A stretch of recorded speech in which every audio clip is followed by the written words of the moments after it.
losing my patience. I just came here to vent.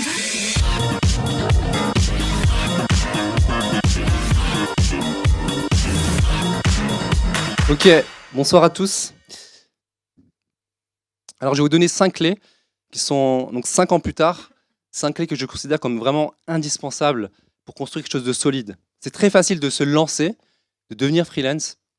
Par exemple, moi quand j'avais ouvert mon statut d'auto-entrepreneur, ça m'avait pris vraiment très peu de temps pour le faire et je me rendais même pas compte de ce que ça signifiait d'ouvrir un statut. Mais de construire quelque chose sur le long terme qui va durer, qui va être solide, qui va s'améliorer, c'est pas si simple. Donc je vais vous donner 5 clés et la première clé c'est arrêter de penser comme un salarié. Quand on passe donc du salariat au statut d'entrepreneur, donc en tant que freelance on est entrepreneur, c'est vraiment deux mondes totalement différents. Et ça, il faut vraiment le comprendre. Donc je vais vous donner 2 points, mais il y a beaucoup plus d'autres points de ces aspects, de ce changement de mentalité qu'il faut avoir. Pour certains, ça va peut-être paraître évident, et pour d'autres, après 10 années, ils sont encore restés à une mentalité du salariat qui les empêche de progresser. Donc le premier point, c'est par rapport au salaire. Alors je vais vous expliquer la plus grosse erreur possible qu'il ne faut pas faire, que j'ai faite, c'est que j'ai pris un tarif journalier. Je me suis dit, je vais me vendre 250 € la journée, et je vais faire 20 jours dans le mois, je vais gagner 5000 €, je vais être riche. C'est comme ça que je me suis imaginé financer mon mariage facilement. Et très vite, je me suis rendu compte que c'est pas aussi simple. Je gère à présent une entreprise avec, si vous prenez une entreprise, il y a plein de départements. Donc il fallait que je gère le département commercial et marketing, trouver des clients, le département administratif. Et en France, on sait que c'est quand même du boulot. Et aussi prévoir de l'argent pour les vacances, pour les cas, en cas de coup dur. Et aussi pour les investissements, pour faire grossir l'entreprise et les formations. Donc voilà, tout ça, je n'avais pas pris en compte dans mon calcul. Donc quand vous réfléchissez à tarif, au moment où vous vous lancez, il faut vous prendre en compte tous ces paramètres-là pour définir un tarif et faire un prévisionnel qui soit réaliste par rapport à tous ces besoins. Surtout au moment où vous lancez à temps plein. Si vous faites ça à côté de vos études, pour les étudiants de l'école 42 par exemple, c'est différent, mais je vous encourage dès le début de mettre des tarifs réalistes et proches du marché. Pas commencer vraiment en dessous du marché, pour que ce soit le plus réaliste possible au moment où vous voulez vraiment vous lancer à temps plein. Concernant le temps, alors ça c'est vraiment quelque chose où des personnes peuvent rester bloquées pendant des années. Pour gagner plus, il ne faut pas forcément travailler plus. Bien sûr, il faut travailler. C'est pas les gens qui disent sur Internet qu'en 2 heures par semaine, vous pouvez gagner énormément d'argent. C'est vrai, voilà, ils vendent du rêve. Au début, il faut beaucoup de travail, mais ce n'est pas forcément plus vous travaillez, plus vous gagnez. Quand on est salarié, forcément, on a un tarif, on touche quelque chose à l'heure, mais quand on est indépendant, on est libre dans la gestion de notre temps et dans les tâches qu'on va faire. Par exemple, si vous voulez améliorer votre entreprise, améliorer le fait de faire venir des clients, augmenter votre chiffre d'affaires, il y a des centaines de possibilités, d'idées. Et vous pouvez faire plein de choses. Sauf qu'il y a beaucoup de tâches que vous allez faire ou de choses qui auront un très faible impact, qui vont améliorer un tout petit peu votre activité. Et il y a quelques petites tâches qui sont des tâches à très fort impact. Et ces tâches-là, elles peuvent radicalement transformer votre activité. Donc c'est possible qu'en très peu de temps, vous fassiez quelque chose qui va avoir un très gros impact. La clé numéro 5, ça va être une de ces tâches à faire qui peut avoir un très gros impact. Je vais donner une illustration. Alors j'ai un client de la formation Freelance Boost qui s'est retrouvé, qui est artiste peintre, qui fait des devis entre 500 €, 1000 €, 2000 €. Et un jour, il avait un devis, il pouvait monter jusqu'à 10 000 €. Et il s'est rendu compte que cette tâche était tellement importante que par rapport au reste, le reste paraissait vraiment secondaire. Donc il s'est focalisé sur cette tâche pendant sa semaine.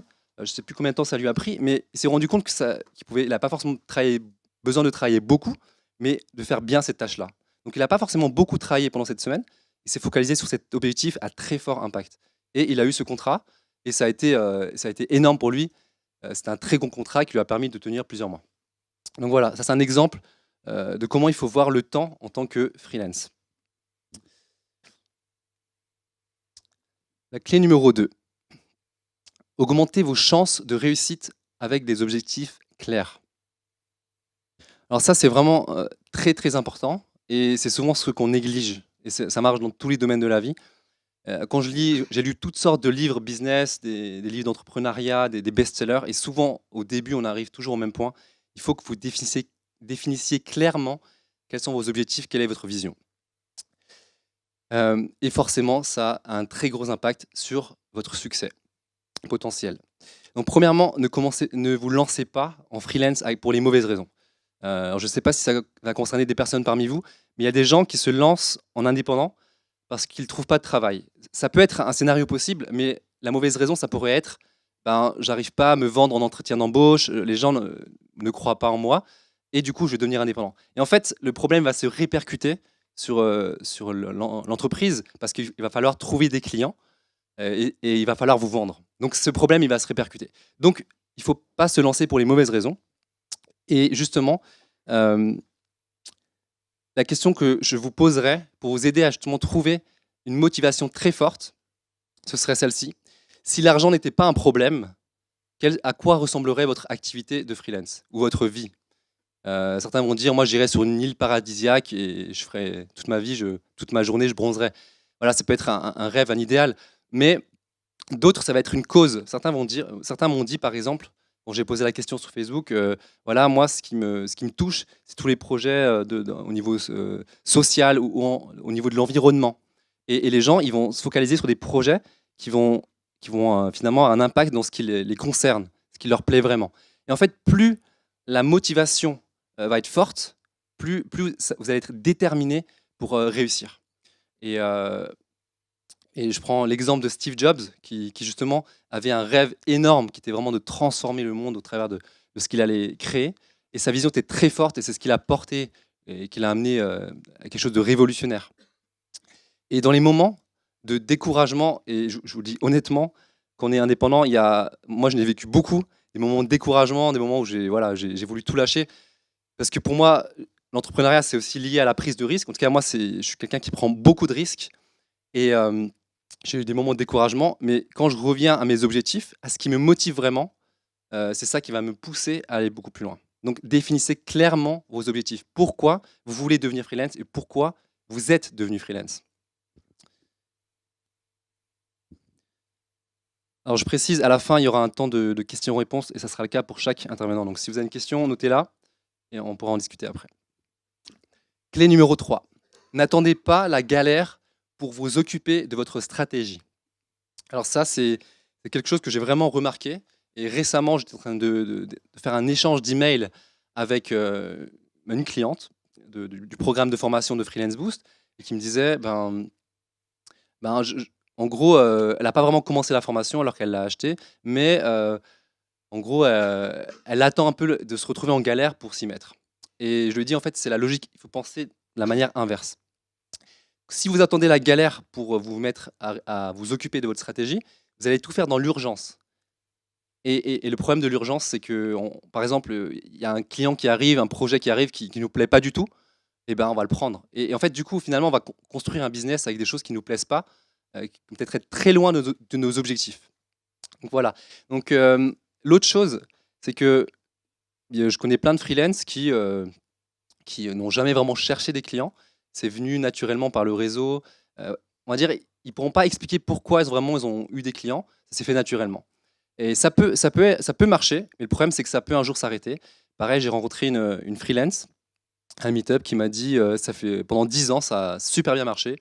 Et maintenant, je galère. Et en fait, tant que vous ne prenez pas en main votre stratégie, tant que ce n'est pas vous qui décidez de comment les clients vont venir à vous, quel type de clients vont venir à vous, tout ce que vous allez mettre en place, vous êtes un peu victime du hasard ou des circonstances. Un jour ça marche, un jour ça ne marche pas. Donc vous devez prendre en main votre stratégie. Et pour atteindre vos objectifs, vous devez choisir les clients et choisir les projets pour lesquels vous voulez travailler. Donc dans mon parcours, dans mes 5 années, j'ai travaillé pour toutes sortes de clients différents. Et au fur et à mesure, j'ai affiné, je me suis dit, c'est ce type de client que je veux, c'est ce type de projet qui me plaît. Donc aujourd'hui, je travaille principalement avec des startups qui ont un projet innovant, qui ont des fonds, qui ont ou levé de l'argent, qui ont un capital assez élevé pour qu'ils me payent correctement. Mais les projets me plaisent vraiment et ça correspond vraiment à mes compétences. Et aujourd'hui, ce filtre, il est fait. Les gens qui viennent vers moi, c'est ce type de client. Donc tout ça, il y a eu un travail en amont dans toute ma stratégie pour y arriver. Mais j'aurais pu continuer à faire toutes sortes de clients, toutes sortes de projets, certains qui ne me plaisent pas trop, certains qui me plaisent, mais j'ai été stratégique. Nous arrivons à la clé numéro 4. Atteignez les bons clients grâce à une trésorerie solide. Est-ce que vous êtes toujours avec moi? Est-ce que vous êtes toujours heureux? Ok, super.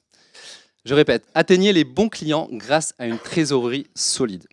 Alors, quand on est étudiant, ça c'est un point où vous êtes vraiment avantagé, c'est que quand vous n'avez pas de problématique financière, vous êtes assez libre pour faire les choix un peu comme vous le souhaitez. Vous faites les projets que vous voulez, ceux qui vous plaisent vraiment. Quand on se lance à temps plein, si on n'a pas de trésorerie, on peut vite faire justement des choix dans l'urgence, essayer de prendre tout ce qui arrive. Et donc finalement, c'est plus nous qui choisissons les clients. Quand on a de la trésorerie, je conseille d'avoir plusieurs mois d'avance, voire 6 mois, voire 1 an d'avance, comme ça on est vraiment confortable, on peut vraiment se poser et réfléchir et se dire, ça c'est ce type de client que je veux, comment est-ce que je peux l'atteindre? Alors je vais vous partager un peu la technique à utiliser Liam du blog Freelance Lift, qui est un peu un équivalent de Freelance Boost sur le marché anglophone. Donc lui, c'était un freelance web designer qui était intéressé par tout ce qui était l'industrie musicale et il voulait taper vraiment dans les grands artistes, des grands labels. Et voilà, mais il était un tout petit freelance. Et du coup, il est allé voir un grand label, en tout cas un grand acteur de l'industrie musicale, et il leur a proposé de faire un échantillon gratuit, un projet gratuit. Et ils ont accepté. Et il a pu travailler pour eux, il a pu démontrer ses compétences. Et voilà, ça a vraiment bien marché. Et finalement, ils l'ont recommandé dans leur réseau et il est devenu un leader freelance, un freelance référence dans ce milieu. Donc voilà, il a commencé par cet échantillon-là, parce qu'il avait la trésorerie, il pouvait prendre ce temps pour le faire. Alors, quand je dis travail gratuit, il y a toute la communauté de graphistes qui viennent et qui pourraient venir et me frapper, parce qu'il y a en gros ce mouvement-là où ils se battent contre le travail gratuit. Sauf qu'il y a 2 types de travail gratuit. Il y a le travail gratuit quand un client vient vers vous qui vous dit faites ça gratuitement, on va juste tester vos compétences. Donc vous le subissez. Et ça, c'est vraiment mauvais. Genre, c'est à vous de contrôler la situation. Et il y a le travail gratuit que vous décidez. Quand vous allez à Sephora, que vous prenez le parfum et vous testez, c'est gratuit, mais c'est stratégique. Ils font ça parce qu'il y a plus de chances que vous deveniez client. Pareil sur les applications. Quand vous testez 30 jours une application, c'est pas juste un geste pour l'humanité. Ils savent que ils ont plus de chances après que vous deveniez des clients. C'est exactement pareil pour une activité de freelance. Une stratégie que vous pouvez employer si vous avez de la trésorerie. Et bien sûr, si vous avez de la trésorerie, vous pouvez aussi décider de prendre plus de temps sur un projet et de le soigner plus que prévu pour en faire une très belle référence. Il faut toujours penser à vos références parce que vos références vont ramener d'autres clients qui ressemblent à ces références-là. Et plus votre référence est soignée, ça peut faire une très belle étude de cas que vous allez très bien vendre. Et la dernière clé, numéro 5, formez-vous pour atteindre vos objectifs plus rapidement. Alors, je vous disais tout à l'heure que c'était le genre de tâche qui peut avoir un très gros impact. Donc moi, c'est une des erreurs que j'ai faites, en tout cas, c'est quelque chose que je n'ai pas fait quand je me suis lancé. Je me suis lancé un peu de manière hasardeuse, sans vraiment, en demandant 2-3 conseils, mais je ne me suis pas formé. Je n'avais pas fait d'école de commerce, voilà, je n'avais pas les compétences commerciales, marketing.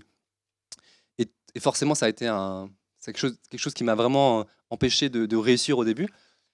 Et c'est pour ça que je vous encourage vraiment à vous former au niveau, en tout cas, marketing et entrepreneuriat, parce que c'est des compétences, en tout cas, si vous ne les avez pas, donc si vous êtes graphiste, développeur, rédacteur, traducteur, community manager, vous n'avez pas forcément eu ces compétences-là, et il faut que vous les ayez parce que vous gérez une entreprise. Donc, il y a toutes sortes de manières de se former. Comme je disais, faites une école de commerce, lisez tous les livres marketing, business qui existent, ou en tout cas, c'est ce que moi j'ai créé, c'est faites une formation sur mesure pour les freelances. Donc, au niveau anglophone, il y en a quelques-unes. Sur le marché francophone, il y en a quelques-unes. Et en tout cas, on en propose une avec Freelance Boost, formation vidéo avec des exercices à faire, avec plusieurs modules, voilà, pour vraiment identifier vos clients et les attirer, et après de réussir à mettre un tarif qui est à la hauteur de ce que vous valez. Donc voilà, c'est quelque chose que je vous encourage vraiment à faire, que ce soit avec bien sûr la formation que j'ai créée ou une autre. Moi, c'est vraiment un conseil que je vous donne. C'est vraiment un investissement. En fait, quand on est entrepreneur, il faut penser investissement. Voilà, il ne faut pas juste penser économie. L'argent que vous avez, il faut le dépenser au mieux pour faire grandir votre entreprise. Donc moi, j'ai investi énormément, j'ai acheté plein de formations. je fais appel à un coach, et voilà, et toutes sortes de dépenses. Mais tout ça, c'est dans le but de faire grandir mon entreprise.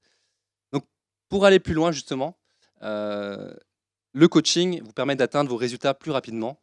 Donc, pour ceux qui sont, là, c'est vraiment pour ceux qui sont déjà freelance. Ceux qui veulent devenir freelance, ça peut être dans votre processus au moment où vous voulez vous lancer.